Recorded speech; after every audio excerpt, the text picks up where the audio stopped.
Have you ever wondered why some people don't always give you the respect you deserve? Respect isn't just a vague idea, it's the foundation of lasting relationships. It connects us with others and reflects who we truly are. Yet, sometimes seemingly harmless habits can erode that respect without us even realizing it. In today's video, we'll explore 4 damaging habits that may cause you to lose respect from others, and we'll look at them through the lens of Stoicism. This ancient philosophy offers timeless wisdom on self-discipline, inner peace, and staying true to our values despite life's challenges.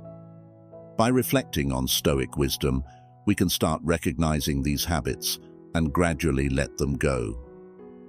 Let's embark on this journey of self-reflection and growth together. When you align your actions with your values, respect will follow naturally. If this video resonates with you, don't forget to subscribe and give us a thumbs up. We'd love to hear your thoughts in the comments. And let's begin with the first part of today's video. Habit 1. Gossip. Have you ever wondered why seemingly harmless comments about others can turn into a double-edged sword, silently severing the relationships you hold dear? I used to be a pro at this, and my journey from awareness to change was far from easy. Today, I want to share the valuable lessons I've learned along the way. Gossip is like a small crack in a windshield. At first, it might seem like just a minor flaw, but if left untreated, it spreads and becomes a much bigger problem. It doesn't appear suddenly, but gradually becomes a natural part of daily conversations, so much so that we no longer notice its presence. A memorable example in my life was when I unintentionally caused great harm to one of my closest relationships. I had a best friend named Anna, and we shared so much over the years. But one day, I mentioned to a co-worker a personal struggle Anna had confided in me. I didn't think much of it. It seemed like a trivial story to fill the lunchtime conversation. However, the news spread, and it eventually got back to Anna. She was deeply hurt. I didn't just break the trust between us. I left a wound in our relationship that was hard to heal. Anna grew distant and no longer shared her personal stories with me. That's when I realized gossip doesn't just harm the person being talked about. It also erodes trust and damages your own reputation.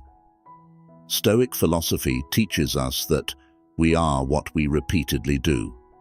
Marcus Aurelius. If you constantly choose the easy path of gossip, it will gradually become part of who you are. But luckily, we can choose to change. To replace this bad habit, I started applying 3 questions before saying anything about someone. 1. Is it true? 2. Is it necessary? 3. Does it bring good? If any answer was no, I chose to stay silent. This not only helped me control the habit of gossiping, but also created a more positive environment in my relationships. At first, giving up gossip was hard. I felt isolated, like I was missing out on the latest updates. But gradually, I realized that my silence was building something far more valuable: trust and respect from my co-workers and friends. Instead of focusing on the negatives, I shifted the conversation toward more positive things.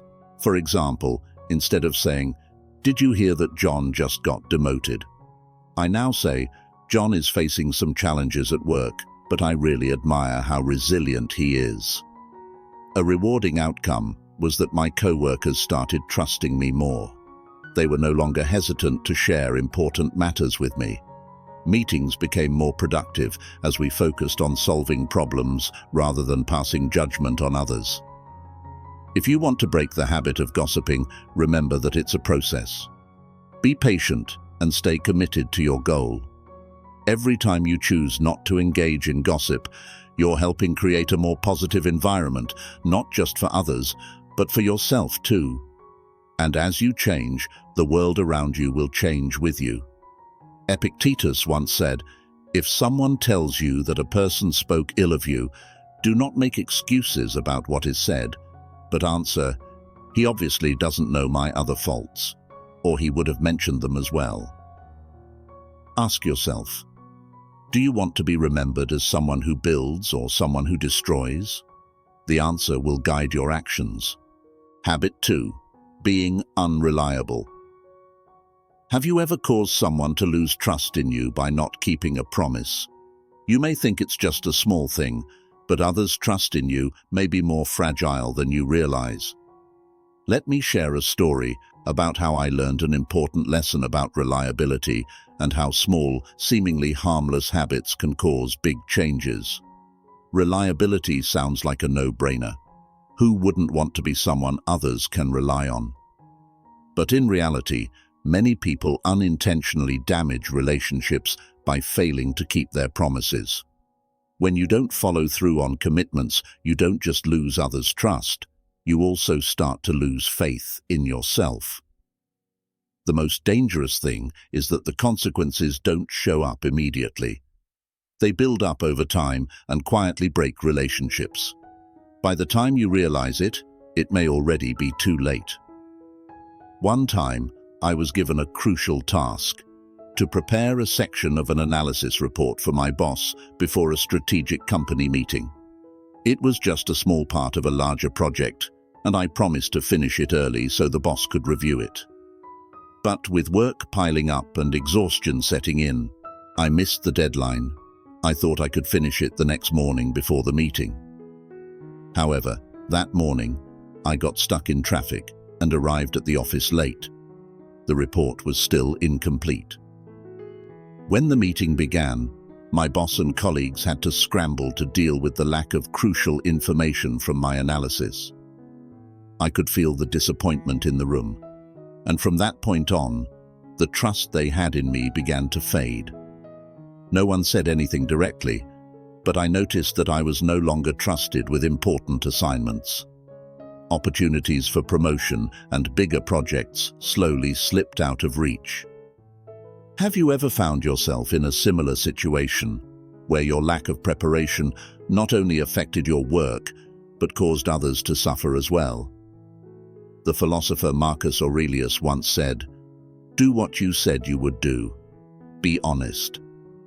It sounds simple, but in reality, reliability is the foundation of respect and trust. When you keep your promises, you not only strengthen your own value, but also build strong relationships with others. How can you improve your reliability?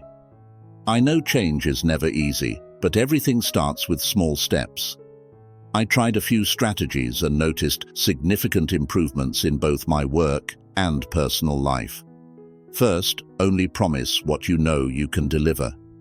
Don't be afraid to say no when you know you can't do something. Honesty from the start will save you from difficult situations later. Second, use time management tools. Write down your commitments, plan in detail, and don't let things pile up until the last minute. This will help you manage your work more effectively. Next, always prioritize the most important tasks. Don't let small things overshadow big commitments, and focus on getting the truly important things done first. Finally, if something goes wrong, communicate immediately. Let people know in advance and find alternative solutions to show that you're still committed to your promises. Change doesn't happen overnight, but it will come if you stay determined. After applying these small changes to my work, I slowly began to see my co-workers trust me again. More important projects were given to me, and I also noticed that my opinions were being heard more in meetings. Interestingly, not only did my work relationships improve, but my personal relationships also got better. If you want to become more reliable, don't wait until tomorrow. Start today by reviewing your commitments. Fulfill them, even the smallest tasks. Every time you keep your word, you build more trust and respect from those around you. As Epictetus said, don't explain your philosophy, embody it. Actions are the clearest proof of your value. Don't just talk, prove it by keeping your promises. Becoming reliable isn't a difficult journey, but it does require persistence and honesty with yourself. Start with the smallest promises, and commit to keeping them. Every small step you take will change how others see you and help you build stronger relationships. Habit 3. Interrupting others. Have you ever wondered why your conversations sometimes become tense, or why others gradually share less with you? The reason could be a seemingly harmless habit with surprising destructive power. Interrupting others. In today's fast-paced world, interrupting has become so common that we may not even realize we're doing it. But pause for a moment and reflect on the words of the philosopher Epictetus. We have 2 ears and 1 mouth so that we can listen more and speak less. Powerful, isn't it? I used to make this mistake without even realizing it. Once, during an important meeting with the board of directors, my colleague Jake was presenting a creative idea, but I was so eager that I couldn't hold back and interrupted him to share my own thoughts. At the time, I thought I was making a positive contribution, but in reality, I had broken Jake's train of thought and made the atmosphere in the room tense. After the meeting, I noticed that Jake became quieter, shared less, and our relationship grew distant. Why do we interrupt? It might be because we're afraid of forgetting what we want to say, we want to show off, or we're simply too excited. However, interrupting not only lowers the quality of conversations, but also gives the impression that you lack self-control and don't respect others. The consequences can include losing trust, damaging relationships, and even harming your career. You might miss out on a promotion just because you interrupted during a critical interview. Interrupting also has a significant psychological impact. The person being interrupted often feels that their opinions are not respected, leading them to lose confidence and withdraw from conversations. As a result, they may share less and participate less in the future. How can you break the habit of interrupting? First, practice self-control. Ask yourself, is this really necessary? Listen actively, not just with your ears, but also through body language like nodding or maintaining eye contact. If you need to speak, use non-verbal signals like lightly raising your hand. This helps maintain a smooth conversation and shows respect to the speaker. As Epictetus said, we cannot control what happens to us, but we can control how we respond. Listening is not just about respecting others, it's also an opportunity to learn and grow. You'll gain more information and have more meaningful conversations, building stronger relationships and trust from those around you. The benefits of listening are enormous. Not only do you learn more, but it also improves your decision-making because you'll understand others' perspectives better. When you control the urge to interrupt, you'll notice a positive change in your relationships. People will feel respected, leading to deeper conversations and stronger connections. Habit 4. Constant complaining. Complaining is a habit that not only drains your energy, but also creates a negative atmosphere around you. While occasionally venting may help relieve stress, constant complaining can make you a source of negativity that others want to avoid. This habit doesn't just diminish the respect others have for you, it also harms important relationships in your life. I used to be someone who constantly complained. Every morning at the office, I would start my day by grumbling about traffic, work overload, or the coffee machine being broken. At the time, I thought I was just blowing off steam and connecting with my co-workers. However, I quickly realized the harm this habit was causing. Once, during an important meeting, I kept complaining about the outdated company system that was causing project delays. Instead of looking for solutions, I continued to blame the situation. After the meeting, a co-worker bluntly told me, "Complaining only makes things worse. Why don't we try to fix it?" That comment was a wake-up call.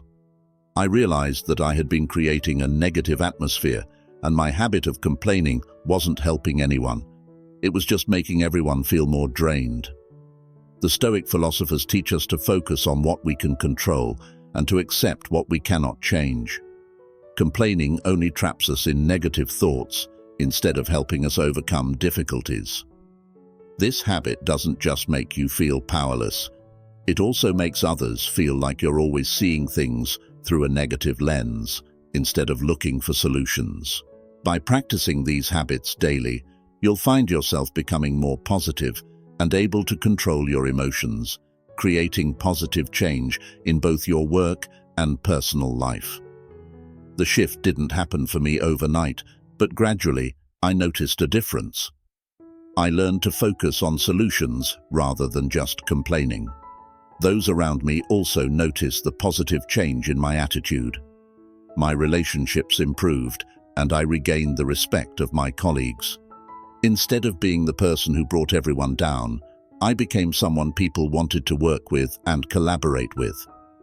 As Seneca said, we suffer more in imagination than in reality. Start with the smallest changes to break the habit of complaining, and you'll be surprised at the positive impact it can have on your life. Thank you for taking the time to watch this video. If you found it helpful, don't forget to hit like, subscribe to the channel, and share it with anyone who might need to hear these messages. Let's work together to live better and spread respect. See you in the next video, and always stay strong, living in the spirit of Stoicism. Have a good day.